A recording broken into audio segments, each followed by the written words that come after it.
Hello everyone, welcome back to episode 24 of Talk to the Chip. We are continuing with our two-part podcast on the Oramics collection by Daphne Oram.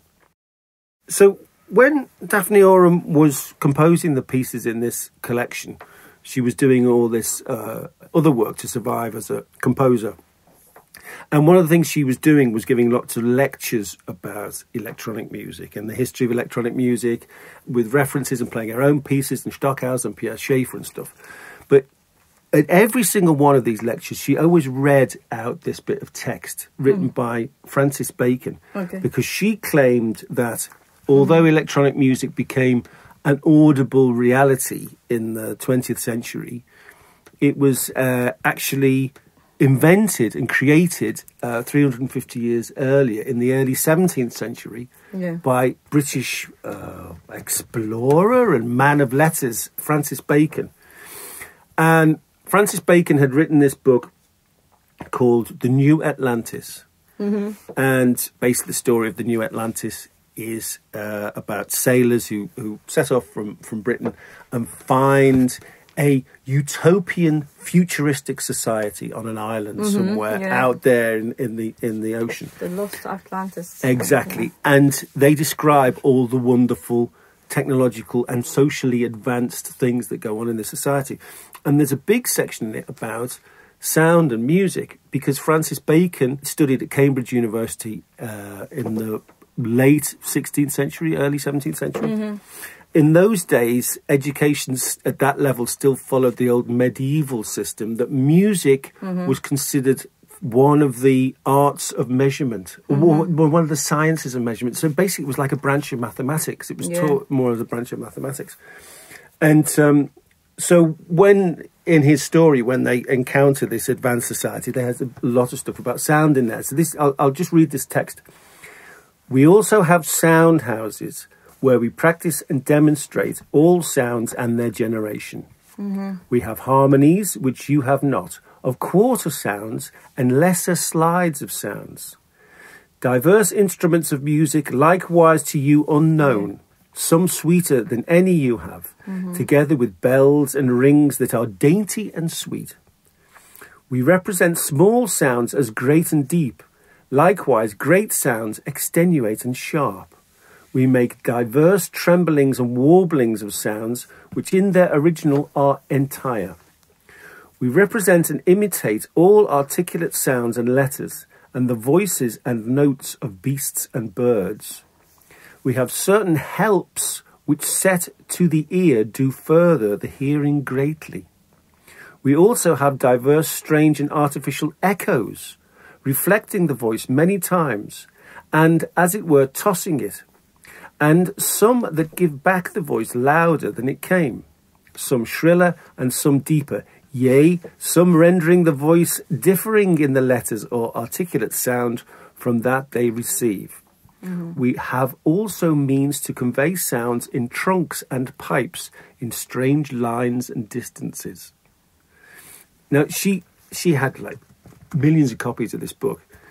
And she would always read that little bit of text out when she did her lectures.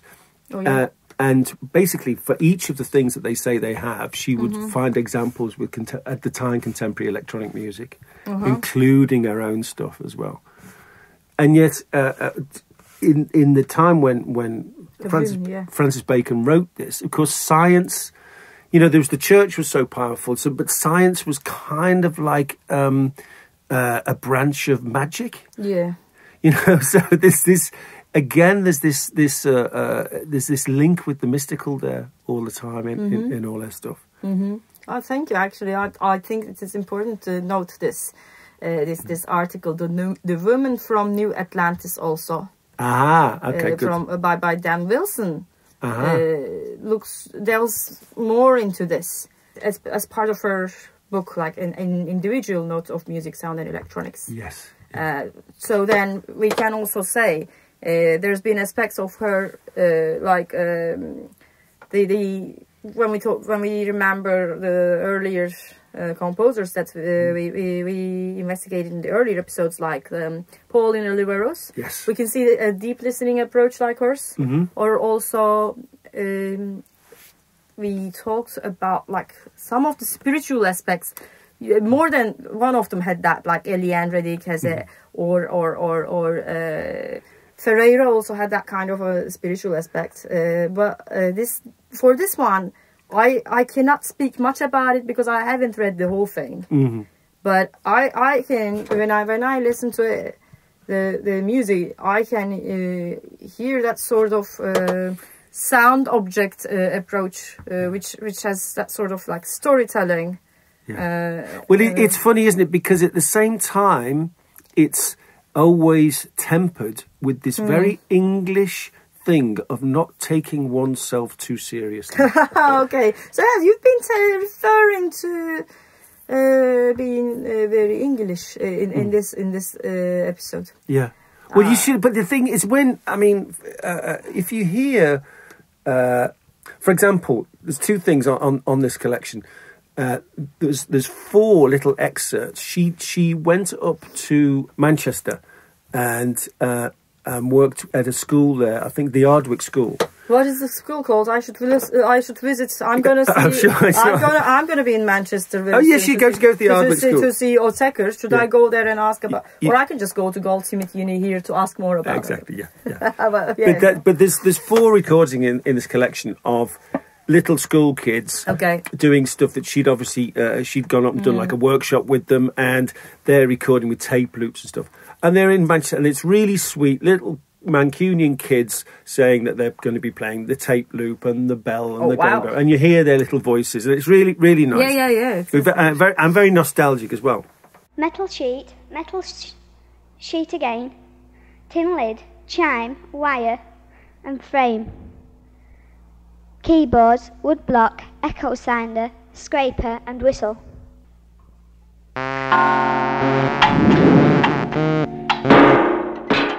But then, towards the end of the collection, right at the end of CD2, there's the conclusion and the Studio Jinx thing, where you hear Daphne and her friends and her technicians speaking, and the way they speak is completely different. There's this very clipped, very, very English way of speaking. And you immediately... like a BBC archive video from 1950. I really like that. Exactly. But you immediately get a complete cultural picture of where she was from, the world that she was part of, which was very, very, frankly, very repressed. The photographs probably give you some idea of this intriguing equipment, but if you would like to visit the studio yourself and see it and hear it, do give me a ring. So she's got all this sort of like mystical thinking, but it's not directly expressed. It can't take itself seriously. This album is so wild, like wild. Like maybe that's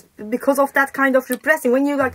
I can, for example, this Rockets in Ursa Major piece, this excerpts. It literally is like a space kind of storytelling again. It's like real sci-fi, really modern. The first excerpt of it is very much like the Doctor Who theme song, which was composed in the studio she set up. Yeah. Also, bear in mind, this happened before FM synthesis was invented. Before any synthesis was invented, really. Like additive or subtractive, whatever. But like my point is more like the reason I'm saying FM is because there are moments like there is a piece with the kid.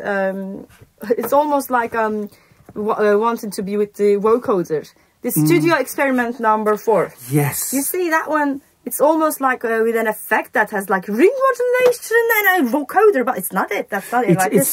It sounds almost like it's early speech synthesis in a way, doesn't it? But it's so mashed up. It's so heavily processed, that voice.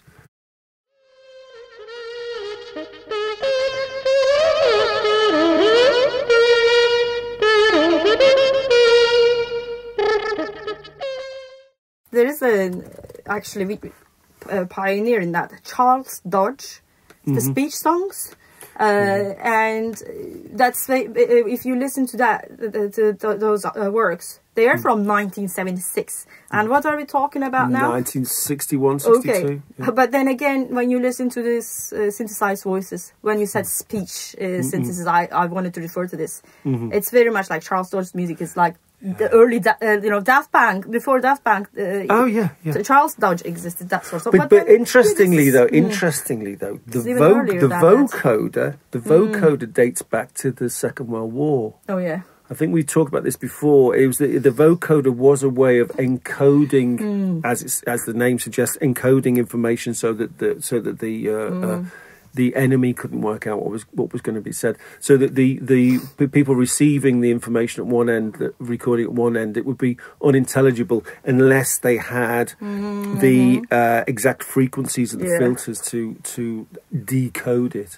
So in this one, I mean, it's that's one of the highlights of the album. In this piece, you have that kind of speech synthesis. Yeah. But also there are moments like where edges of the high frequency range are being explored or pushed right up to the point where they're going to explode. That's why it's wild. That's why I'm using the word wild. Like when you said repressed. Yeah. I think that's like a playground kind of, but a very skillful, sophisticated one, because here is someone who invented an instrument and she tried to adapt that to further technological developments, after the tiny connectors were being introduced, because, this is walls, not transistors. So then also like there are these tracks like, another wild thing. High Speed Flight. There's a track called High Speed Flight in this one. It's reminding me like a reversed intro track of a metal album. Yes.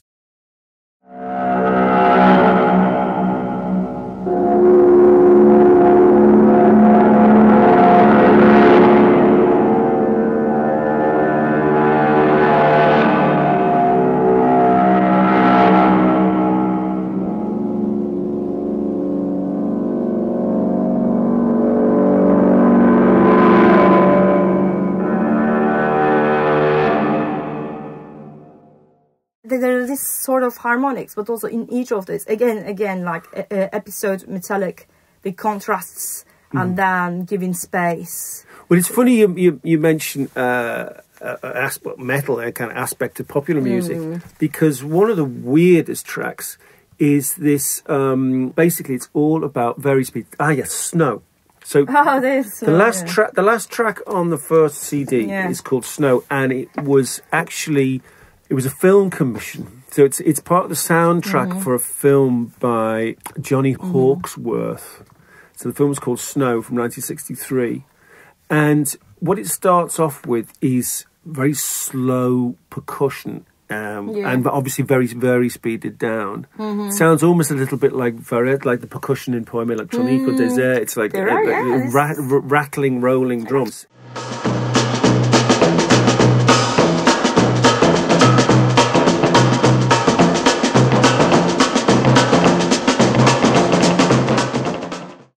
That a very good precursor to the other track that we've been talking about, the Tumblewash one. Yes, also it's related to that. Yeah, it's not precursor, so it happens. I think it's after that track, but also it's not just that one, because when you go to the second part, it connects well. There's lines between all of these things, but what's interesting about the track Snow is that. It slowly very speeds up, so it starts very slowed down, and the tape speed slowly increases, like semitone by semitone, until there's like a real rhythm going on with it, and it is a drum kit, and then a guitar joins it, and then a bass joins it, and then it's a real proper piece of pop music. And then it speeds up and speeds up and speeds up, and it sounds like a tiny little quick little fast little pop tune based on the blues from the 1960s. Wow. Very odd thing, and because in the way that the very speed works, it works very musically, but it also works kind of stylistically. So it starts off with something that sounds like a piece of electronic music and ends up with a daft little pop song. It's almost like a whole lesson in how to compose, like the structural elements, and the textural elements, but then it's like becoming a full band, but also it resolves into something that almost is going to be like an explosion in this space, because then it is this is followed by the excerpt 2 of the, again, Ursa Major piece, which is like the Doctor Who bits. Yeah. These are, of course, like, this is a collection created after her death. It wasn't her way of, but there are very nice references between each tracks, and it's this her touch and her very skillful, unique approach. You can hear it in each and every piece, even if they employ different sorts of techniques. So yeah. Well, I mean, that's also a thing with her, is that, and I think, you know, we're trying to define in a way this atmosphere that she creates that makes it so recognisable. But one of the things that she does a lot, which other composers of the same period weren't doing, is she uses really diatonic, almost like folk melody stuff. Yeah. But with sounds and intonation, and then in a setting where it still sounds like electronic music, sounds like contemporary music, sounds like it could be serial or something. Oh yeah, exactly. The serialist kind of, like the semitone changes and So often they are very kind of sweet, simple major minor melodies, but in such a weird context. Or I mean, there's one where she used such very, very strange Pompey Ballet. Oh yeah, which is track 8 on the first CD. It has this thing. It's a totally normal tune, but it's synth playing it with very weird resonances, maybe spring or even a string, a wire reverb, and a very weird intonation, which gives it this very odd, mystical quality to it. Again, mystical. There you go. I mean, I think then this is the perfect spot to quote her. You're telling me like this sort of very non-traditional, but also there is this unique language and storytelling. So in her book, released in 1972, she says, an individual note, music, sound and electrons, says, in my work, I am not concerned with synthesizing orchestral sounds. We have excellent orchestras for making those sounds. My interest is in making new sounds which are musical. Yeah. So I think that kind of explains what you're talking about, right? But also there's this aspect, like when we look at these early electronic music composers, some of the pieces are named as etudes or study, etc., studie. I mean, in the case of Bülent Arel, there was a study. In the case of Pierre Schaeffer, it's etude, etc.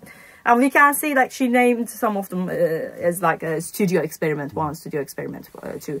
But like her studio experiments are sounding more musical than these. It's not just a mere etude or study. Do you know what I mean? Like you can see that here's someone who is trying to create musical sounds from these things, with these things. I mean, lots of what we're talking about here comes together in one of the pieces here called Pulse Persephone. This is a very, like, this piece has like a lot of quietness in the dynamic range. Now, what's interesting is that this was lots of interesting thing about it, but this was actually, it was a commission.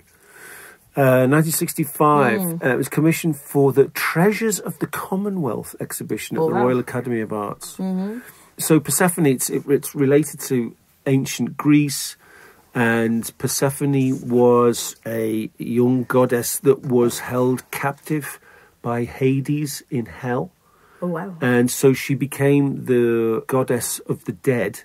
But she's also kind of like a symbol of spring, because that's why winter exists, is because that's when Persephone is down in the underworld with her uncle.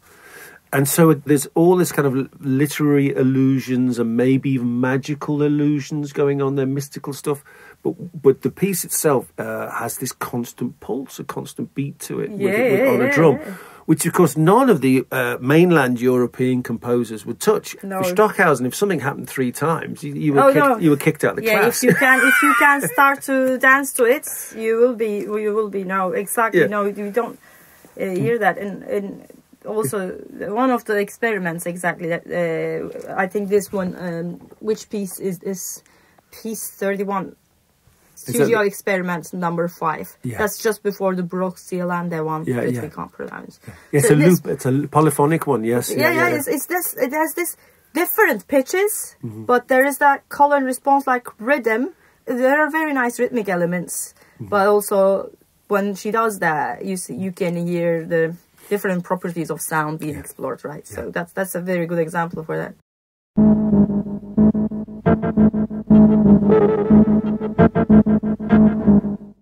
That's it. So using tape loops to create regular rhythms and actually playing regular rhythms, very, very out of step with all the research going on in mainland Europe and to a degree in the States. I mean, the regular rhythm stuff of the minimalists came much later. Oh yeah, exactly. Like it's you're talking about like these San Francisco tape music centers, like Steve Reich, It's Gonna Rain, or like Come Out, etc. But then when we think about like Philip Glass and all that, exactly, it's that sort of more minimalist. Moondog even, like another piece that's just like that in this Lamonta Young album is Costain Suite number 35. That is like reminding me like chopping the sounds, these sort of audio editing techniques, but then they make up a different rhythmic dialogue. And that's again in her very own language. Well, the Costain Suite is one of the most developed pieces on the whole thing. It's like 30 minutes long. It's one of the few that's in stereo. Okay. It's funny you mentioned like spatialization and depth, but basically there's only about 3 tracks in this whole stereo collection that are actually in stereo. They're mostly in mono.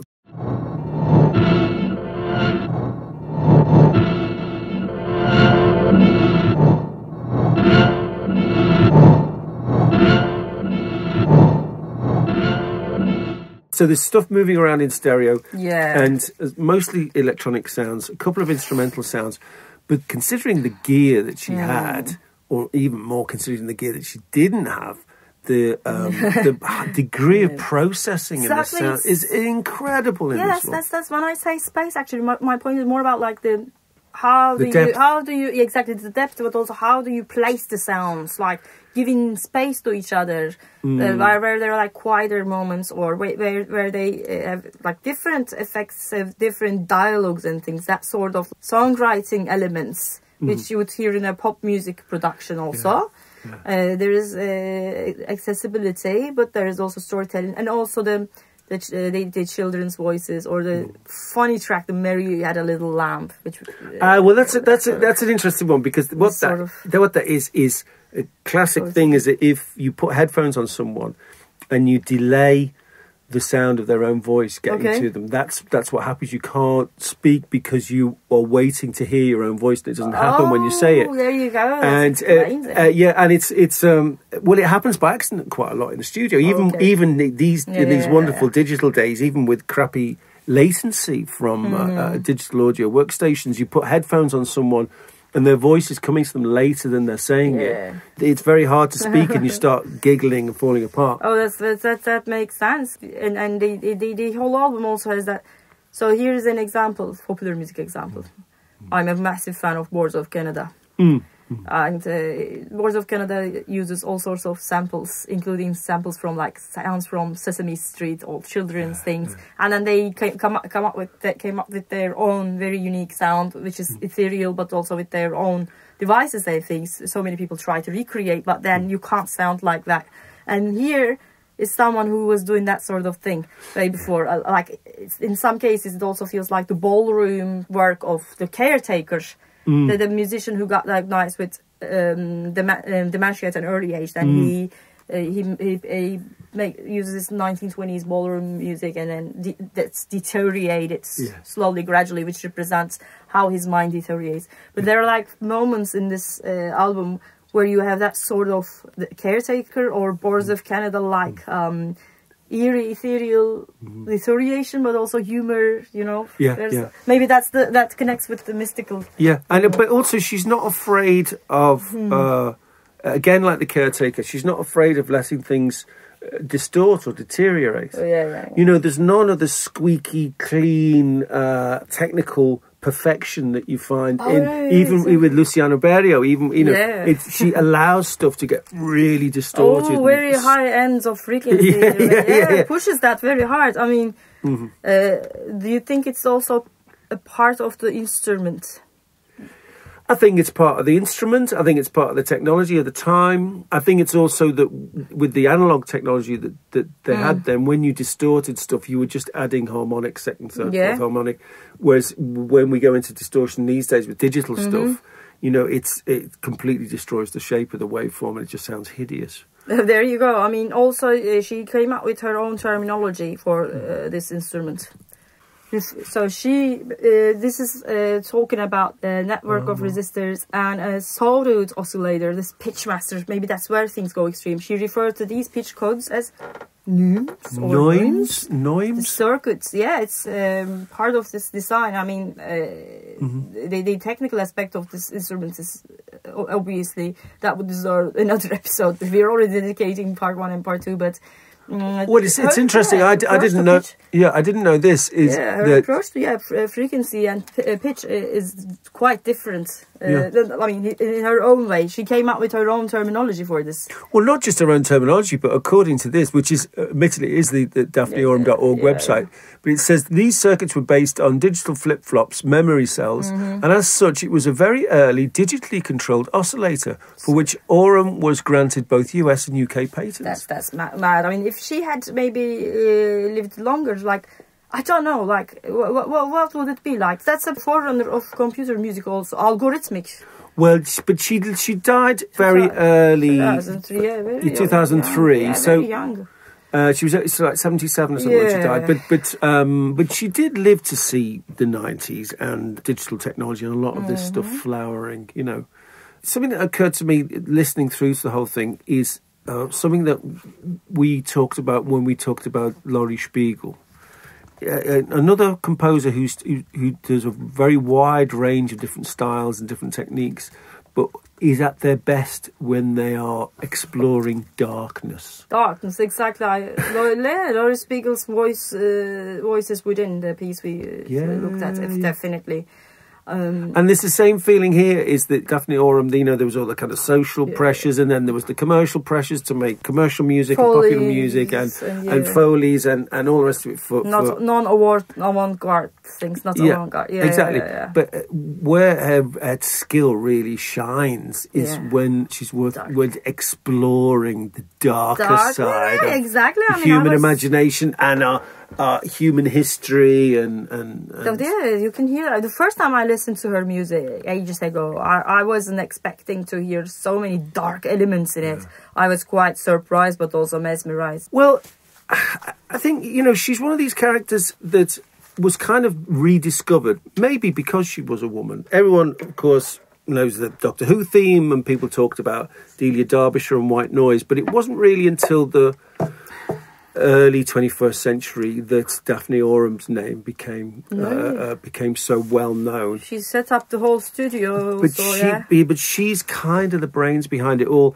And I was not only lucky enough to see the Oramics machine at the Science Museum, but I also was at the Albert Hall in 2018 to hear a performance of Still Point, her piece that was kind of lost, her big orchestral piece. Orchestral piece for orchestra, microphones, tape manipulation, and turntables. Mixed media, basically. Yes, mixed media, but from the 1940s. Yeah, that's just mind-blowing. Massively ahead of her time. As a lucky citizen of the United Kingdom, you were able to see it at the time I was not living in here in 2018. Yes, but it was a very important night, and a very important night for presenting. Somebody needs to present it again. Yeah, I think it needs to be put on again. But it was Shiva Fesharecki presenting this Daphne Oram piece with the London Contemporary Orchestra. Oh, wow. That was an impressive thing. Oh.